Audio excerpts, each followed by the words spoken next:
I'm Joe Chili. You can listen to me mornings on the Big Weck. Joining us today on the Big Weck Buffalo on the Rise is Tom Lonzi.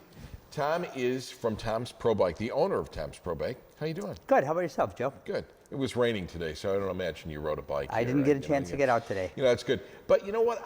I have to tell you, I managed to get out quite a bit during this winter. This was a beautiful winter. It was a good mild winter for sure. You know, did you notice that in bike sales? You get sales during the winter too? You know, it helps a little bit. It doesn't really, bring everybody in, but people start shopping earlier.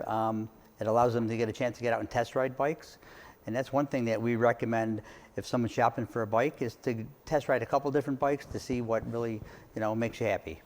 You know, people modify cars. They soup them up and they do this kind of thing. Do you see people try to modify bikes? Yeah, they do. It's basically upgrades. So they'll start out with a, standard or basic bike, and then they'll upgrade wheels, or maybe they want a little lighter component, or maybe they want a wider gear range to help them get up the hills. So yeah, pretty much the same thing. When you start talking about e-bikes, because now you see people, and when I say e-bikes, I talk e-assist for me, because I think this is just purely my opinion, that it should be used to assist you, not used as a motorcycle or, like that. But I see people of all ages going by, zipping along, not stopping for stop signs, just going like, a bat out of where. And what's like the top speed that people should be going with, on an e-bike? Legally, the maximum speed on an e-bike is 28 miles an hour, and that's pedal assist. There are certain e-bikes that will have a throttle where it kind of assists you without pedaling, and those are limited at 20 miles an hour. So when you see somebody going 30, 35 miles an hour and they're not pedaling, that to me is really an electric motorcycle, and that should be licensed, registered, licensed. Yes. That's the thing that bothers me when people start doing things like this, because municipalities or states, before long they start looking. They say, hey, here's an extra revenue stream, right? Yep. I don't want that to be the case. I want people to get. You're supposed to be doing it for exercise.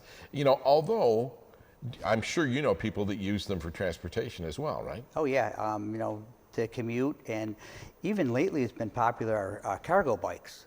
So people, cargo bike's an e-bike that has smaller wheels and it's designed to carry heavier weights. And I've seen people, they'll have 2 kids strapped in, and or large objects, and they transport them that way. I notice when you say carry heavier objects or have large objects strapped in, you kind of looked at me and smiled. So that's okay. I don't mind that. Let's talk a little bit about Tom's Pro Bike itself. Where are you located? Okay, our headquarters is on Walden Avenue in Lancaster. We have another location in Orchard Park, on Orchard Park Road, right near Five Corners. And then we also have a location in Victor, New York. So we're all around. It seems to me that cycling, seems to be more popular than ever right now. Have you noticed an upswing? Absolutely. In the past 10, 15 years, a lot more people have gotten into it for recreation, for health, and it really bumped up during the pandemic. And we've seen a little decline after that, but it brought a lot of new people into cycling, and a lot of people to stay for cycling. Give me an idea now. When I ride, my bike seat is relatively comfortable. I think it's probably a gel seat to a certain degree, right? Right. Should your seat be comfortable, or should it not be comfortable? It should definitely be comfortable. And there's a wide range of different saddles or seats, and they're designed for different type of bikes. So the more upright you sit, you want a little wider seat to get more support.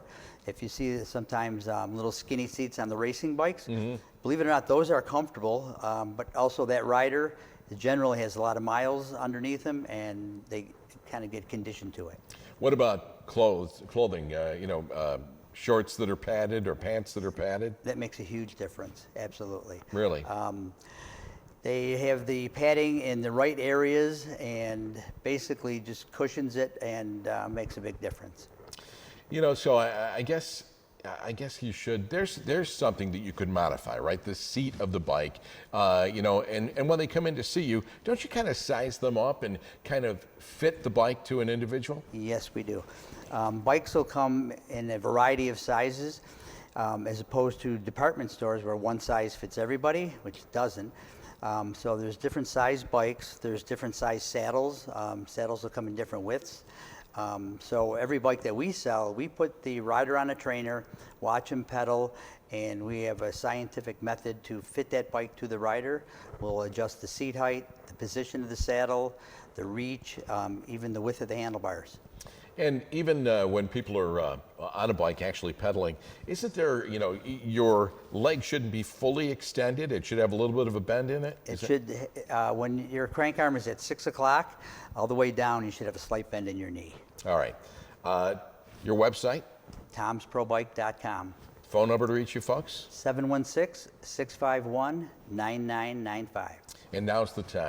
Now's the time to get yourself it's a bike. biking season, yeah. That's exactly right. For more information and answers to your questions, contact Tom's Pro Bike by calling 716-651-9995 or go to tomsprobike.com. Sponsorship and promotional consideration for the preceding segment provided by the following.